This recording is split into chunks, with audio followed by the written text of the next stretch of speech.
Netflix की upcoming documentary करी और साइनाइड का नाम बीते दिनों चर्चा का विषय बना हुआ है। फैंस में भी इसको लेकर काफी क्रेज देखा जा रहा है। इस बीच मेकर्स ने 22 दिसंबर को करी और साइनाइड रिलीज किया है, जो सस्पेंस से भरपूर है।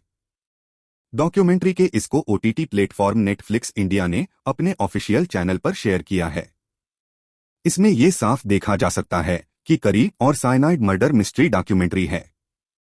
दरअसल इसकी कहानी साल 2002 से लेकर 2016 के बीच हुए 6 लोगों की हत्या से ताल्लुक रखती है। नेटफ्लिक्स अपनी वेब सीरीज और डॉक्यूमेंट्री को लेकर काफी चर्चा में रहता है। इसकी कहानी में जहर देकर 6 लोगों की हत्या का मामला दिखाया जा रहा है। इससे पहले मेकर्स की ओर से बुधवार को इस डॉक्यूमेंट्री का शानदार ट्रेलर रिलीज कर दिया गया है, जिसे देखकर यकीनन आप भी हैरान हो जाएंगे। डॉक्यूमेंट्री को ओटीटी प्लेटफॉर्म नेटफ्लिक्स इंडिया ने अपने ऑफिशियल चैनल पर शेयर किया है। इसमें यह साफ देखा जा सकता है कि करी और साइनाइड मर्डर मिस्ट्री डॉक्यूमेंट्री है। यह डॉक्यूमेंट्री केरल के कूड़ाथाई में सामने आए एक हैरान कर देने वाले मामले पर बनी है, जिसमें एक कथित प्रोफेसर ने अपने ही परिवार के 6 लोगों की साइनाइड देकर जान ले ली थी। दरअसल इसकी कहानी साल 2002 से लेकर 2016 के बीच हुए 6 लोगों की हत्या से ताल्लुक रखती है।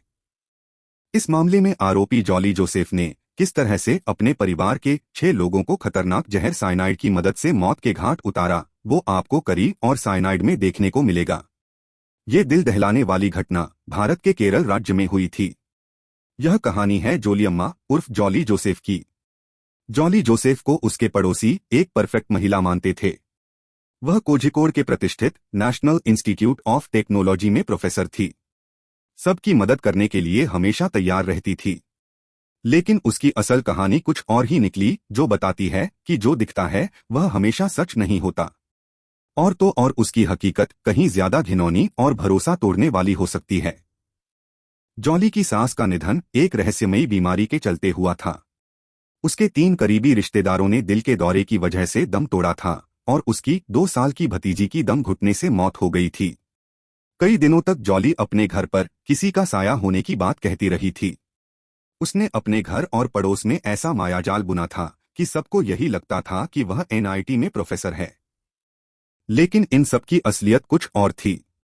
अक्टूबर 2019 में पुलिस ने एक नई कहानी सुनाई।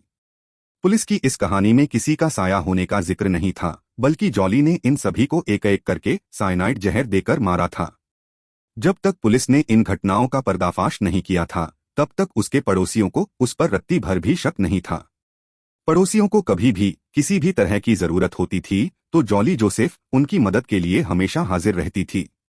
साल 1997 में जॉली ने रॉय थॉमस के साथ शादी की थी। इसके 5 साल बाद हत्याओं का सिलसिला शुरू हुआ, जब साल 2002 में रॉय की 57 वर्षीय मां अन्नम्मा की रहस्यमयी परिस्थितियों में मौत हो गई। लेकिन वह पहले ही स्वास्थ्य संबंधी समस्याओं से जूझ रही थी, तो उनकी मौत पर किसी को कोई शक नहीं हुआ और न ही पोस्टमार्टम कराया गया। इसके बाद साल 2008 में रॉय के पिता टॉम थॉमस की तबीयत अचानक बिगड़ गई। उन्हें अस्पताल ले जाया गया, जहां डॉक्टरों ने उन्हें मृत घोषित करते हुए मौत का कारण हार्ट अटैक बताया। टॉम ने अपनी वसीयत में संपत्ति रॉय और जोसेफ के नाम की थी। इसके 3 साल बाद रॉय थॉमस की मौत भी हो गई। लेकिन इस बार रॉय के चाचा मैथ्यू ने पोस्टमार्टम पर जोर दिया। पोस्टमार्टम में पता चला कि रॉय थॉमस की मौत साइनाइड के चलते हुई है। इसका आमतौर पर माइनिंग और ज्वेलरी बनाने में इस्तेमाल किया जाता है। पुलिस ने इसे आत्महत्या बताया और मामला बंद कर दिया। लेकिन इसके बाद भी जॉली ने सबको रॉय की मौत का कारण हार्ट अटैक ही बताया। रॉय की मौत पर सवाल उठाने वाले मैथ्यू की भी 2014 में मौत हो गई और जॉली ने इसका कारण भी सबको दिल का दौरा बताया। इसी साल रॉय के चचेरे भाई शाजी सखरियास की 2 साल की बेटी की कुछ खाते समय दम घुटने से जान चली गई। फिर 2016 में शाजू की पत्नी सिली की भी मौत हो गई। जॉली पर शक की शुरुआत रॉय की मौत के बाद हुई थी, जब वसीयत का एक नया वर्जन सामने आया था। इसमें पारिवारिक घर को जॉली के नाम करने की बात थी। रॉय के भाई रोजो थॉमस ने इसकी असलियत जानने की कोशिश शुरू की, जिसमें पता चला कि जॉली असल में एनआईटी में काम ही नहीं करती थी। जब रोजो ने अपने परिवार को यह बात बताई तो सब उसी के खिलाफ हो गए। कोई भी उसकी बात मानने को तैयार नहीं हुआ। 2017 में जॉली ने शाजू के साथ ही दूसरी शादी की थी। 2019 में रोजो ने अपने सभी परिजनों की मौत पर शक जताते हुए शिकायत दर्ज कराई थी। जांच में पुलिस ने 4 अक्टूबर 2019 को सभी की कब्र खुदवाई थी और इसमें पता चला था कि ये सभी मौत असल में हत्याएं थीं।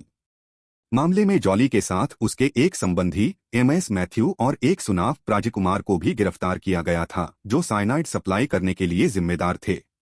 करी and cyanide the Jolly Joseph case का निर्देशन केरल के award winning director Christo Tomy ने किया है। फिल्म आपको शुरुआत से लेकर अंत तक बांधे रखने की ताकत है। इसे देखते हुए आप अपनी सीट से चिपके रहते हैं और हर सीन के साथ अपने दांतों तले उंगलियां दबाते जाते हैं। द जॉली जोसेफ केस से प्रेरित इस डॉक्यूमेंट्री को देखना फैंस के लिए बेहद दिलचस्प रह सकता है। अब तक के लिए इतना ही। अगर आप लेटेस्ट रिव्यूज देखना चाहते हैं तो हमारे चैनल को सब्सक्राइब करें। अब आपसे अगले वीडियो में मिलते हैं, तब तक के लिए अलविदा।